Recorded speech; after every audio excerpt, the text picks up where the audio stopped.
আর বাংলাদেশ থাকতাম না, বাংলাদেশ থেকে এখন যাইতাম গিয়ে হইব অনেক দিনের স্বপ্ন আমেরিকা যাইতাম গিয়ে, তার লাগে আমেরিকা যাইরাম গিয়ে। অনেকে আবার ইয়ে কমেন্ট করে কইব অত টাকা পাইলা সে ভিসা দিল আমেরিকার তোমার। আরে ভাই টাকা হইলে তো বাঘের চোখও কিনা যায়, আমিও বাঘের চোখ কিনিলছি, আমারও লটারি খুলে গেছে, তার লাগে আমি আমেরিকা যাইম গিয়ে। সবাই দোয়া করবা আমার। আসসালামু আলাইকুম, আমি রাফিয়া। সবাই কিল্লা আছো? আশা করি সকল ভালো আছো। আপনার দোয়া আমি অনেক অনেক ভালো আছি। ঠিক সকাল 5টার সময় উঠিয়া আমি আমার লাকিসরে গুছাইলিরাম। আমি কই যাইতাম কিতা করমু আর কুনানো গিয়া আমি নারিং বিরিং শুরু করমু আর আপনার লগে ফারাগফ কুনানো গিয়া দিতাম পারমু। ও টেনশনে আমার ঘুম আস্তা রাইত লাগছে না, আস্তা রাইত আমি হজাগ আসলাম। বাক্কা দিন ধরে চিন্তা করলাম লং জার্নি করতাম, কুনানো গেলে লং জার্নি হইব। আমার তো আরো তো বেশি আত্মীয় স্বজন বা কুটুম খেস নাই, দূর দূরান্ত সব আমরার খান্দাত এক জায়গা তকল হাবি গোষ্ঠী। দূরই কোনো জায়গায় যদি একটু ট্যুরও যাইতে পারতাম, একটা যদি লং জার্নি হইতো, নিজের খুব খুব গর্ব মনে হইতো।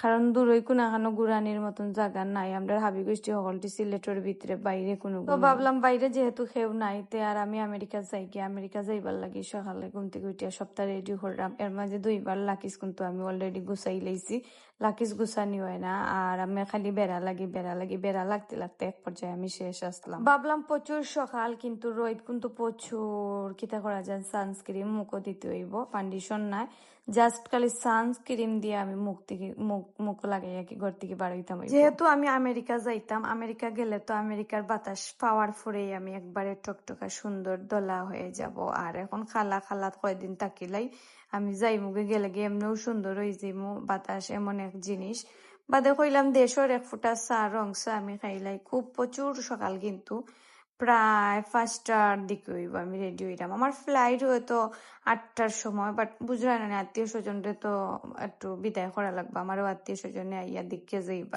বড়িয়া কাপড় চোপড় লইছি, নতুন অবস্থায় যাইমু, আমার কিতা অবস্থা হইব, আমি কাজ কাম পাইমুনি আর আমার কাপড় চোপড় কিনে হইব না, তার লাগে আমি দেশ থেকে যা পারছি লই লাইছি।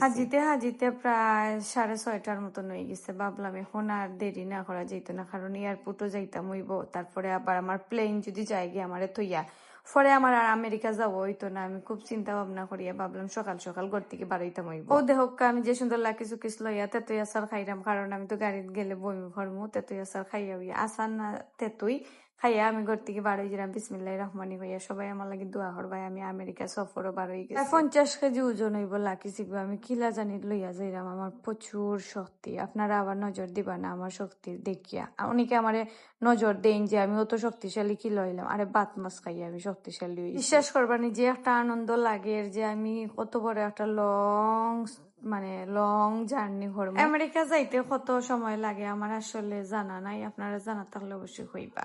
বাসার সামনে ওয়েট করতে করতে আমার গাড়ি অলরেডি চলে আইছে। গাড়ি আওয়ার পরে এখন আমার গাড়িতে লাকিস উকিস তুলমু। ওখানে আমার প্রশ্ন হইলো আমার আত্মীয় স্বজনেরা হই রাইট যে আমি হজাক থাকলাম, সকালে আত্মীয় স্বজনে আমার হাসি মুখে বিদায় করবা। আত্মীয় স্বজন কি তা একটা ফুকও আইলো না আমার বিদায় করতো, মানে এই ধরনের অপমান আমি সহ্য করতে পারতাম না।